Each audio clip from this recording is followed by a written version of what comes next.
Então, prosseguindo no nosso estudo de História da Igreja, página 46 do nosso livro, vamos agora ao item 24 do nosso material didático. Falar de Adriano VI, de inquisidor ao papado. Bom, vamos contextualizar. Sempre início de uma aula nós contextualizamos. Estamos no ano 1521 e as coisas importantes que estão acontecendo nesse período, Lutero, ele, vamos dizer, está saindo ainda da Igreja Católica, e o Papa mesmo que os comungou, o Leão X, que, como eu contei para vocês, era um político, né?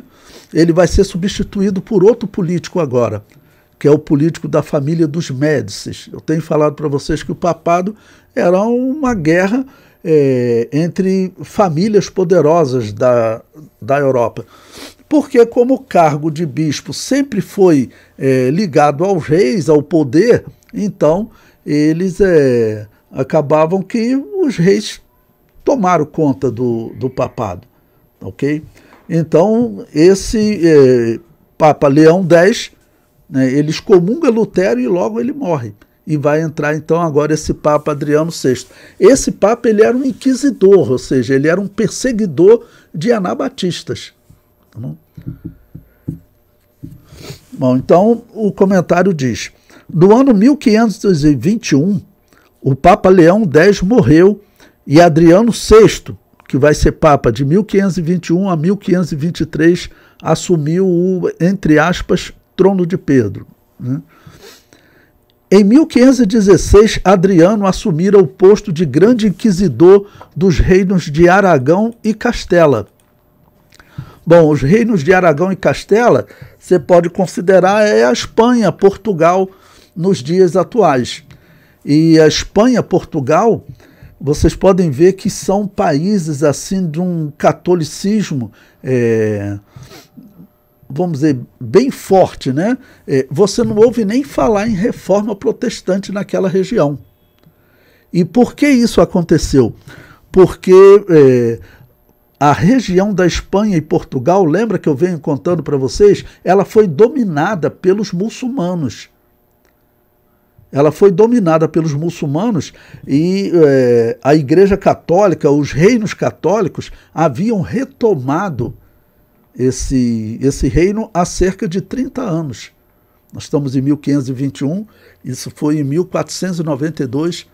Então, os católicos que viveram por séculos sendo oprimidos pelos muçulmanos, assim, os muçulmanos davam até liberdade a eles, mas você ter uma religião que você considera pagã dominando sobre você, então os católicos ficaram muito fervorosos, acreditando que viria uma libertação, e quando os reis católicos conseguem dinheiro, organizam um exército, expulsa os muçulmanos, eles acreditaram que tudo aquilo ali foi realmente uma ação divina, que aquela guerra foi uma organização divina. Então acabou que isso fortaleceu muito a fé deles. Por isso que nós estamos, 30 anos depois, diversos países da Europa estão falando em reforma. Portugal e Espanha não vão falar em reforma nunca. Tá bom? Eles vão permanecer católicos, até que eles vão encerrar a Inquisição lá em 1800, já nos anos 1800, que eles vão encerrar a Inquisição e vão dar liberdade para quem quiser pregar o Evangelho lá. Tá ok? Mas eles não vão nem discutir a reforma, eles vão continuar católicos. E nessa região, nós sabemos que a Inquisição, ela perseguia os anabatistas ferozmente. Eu comento mais abaixo.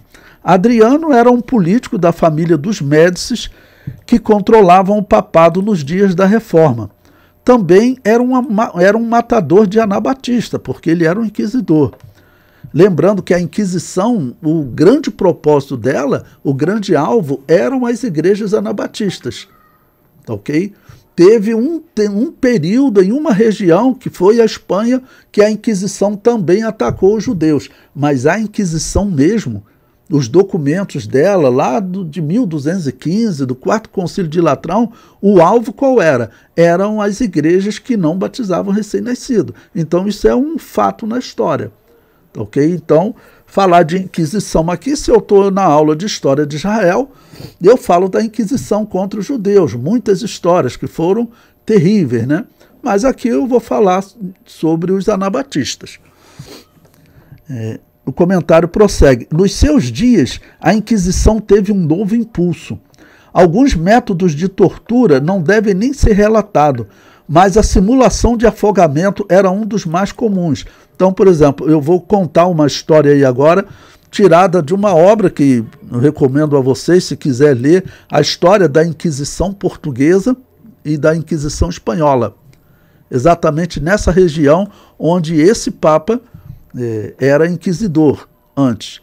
Então, esse livro ele vai contar agora como era a tortura nessa região que ele implementou, a tortura que a Inquisição fazia nessa região. Era assim. A tortura da água também se mostrou útil durante o interrogatório. Variantes do moderno afogamento simulado foram usadas. Por exemplo, às vezes um prisioneiro era obrigado a deitar em uma espécie de estante enquanto um dos torturadores os amarrava e fechava o nariz. Um funil era alojado na boca do prisioneiro e 8 litros de água fervente eram despejados em suas gargantas. Às vezes um pano era enfiado na boca. Isso despertou um reflexo de deglutição que empurrava o líquido para o estômago, e o prisioneiro imobilizado acabava por ter uma sensação horrível de asfixia. O processo era repetido até que os prisioneiros perdessem a consciência. Imagine alguém se afogando no mar. Já viu pessoas se afogando? Vamos dizer, o salva-vida ali tira para recuperar ela, né? Agora imagine nessa situação, só que na verdade eles estão fazendo interrupção. Vai lá e afoga a pessoa de novo. E aí tirava a pessoa, né? E depois afogava a pessoa de novo. Esse processo era repetido.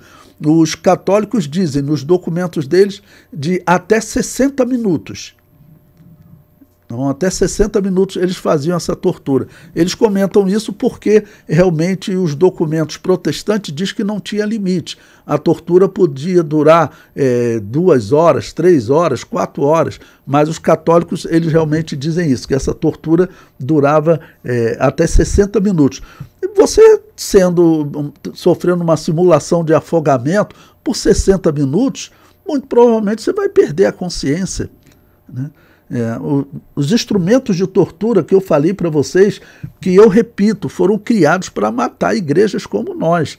Então, aqueles instrumentos de tortura, um deles lá para dar marretada no pé da pessoa, né? Ou seja, o anabatista ficava aleijado, não ia mais conseguir andar. Os ossos dos pés são super sensíveis. Você dá marretada, aí você ficar afogando as pessoas. Você acha que os historiadores católicos dizem, não, isso daí era necessário, porque o último que eu li para vocês, que escreveu um livro agora pela editora Voz, ele diz, porque os papas disseram que era necessário. Só que os papas enganaram eles.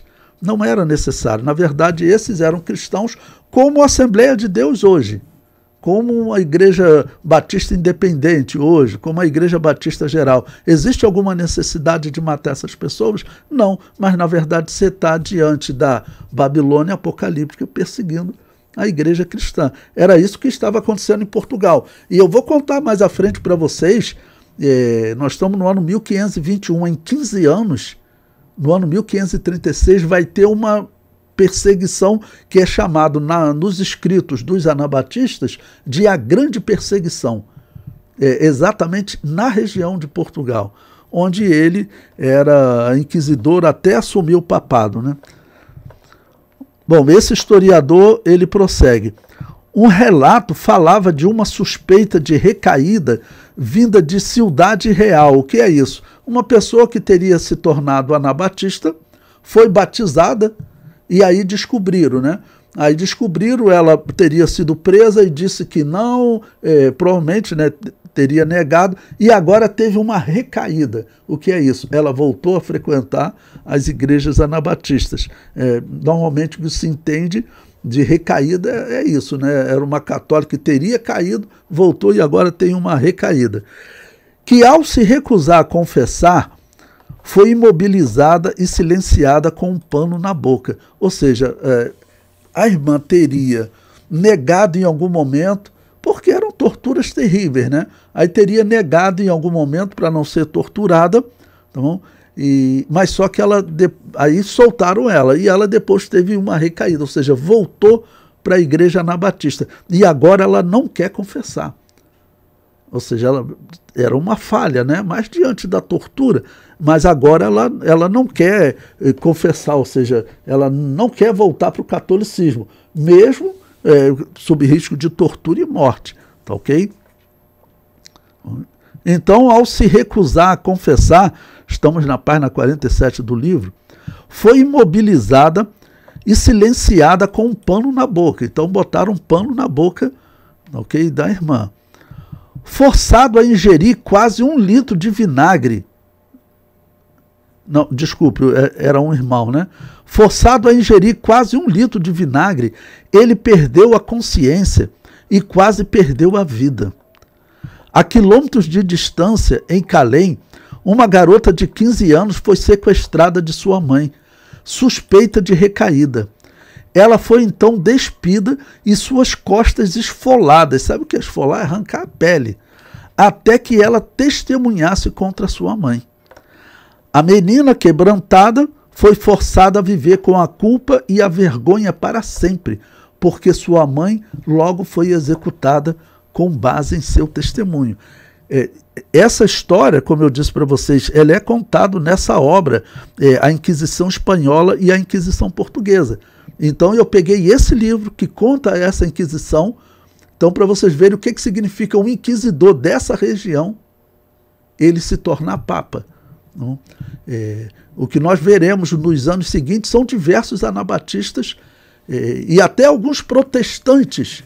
O que vai acontecer em grande número agora são alguns protestantes que eles vão começar a analisar doutrinas e muitos deles concordarem com o batismo de adulto, ou seja, começarem a concordar com os anabatistas, porque o assunto batismo de adulto, ele era já muito significativo nessa época, porque teve o anabatista John Wycliffe lá na Inglaterra, que eu comentei com vocês, olha, 200 anos antes, ele escreveu muitas obras, influenciou muito a Europa.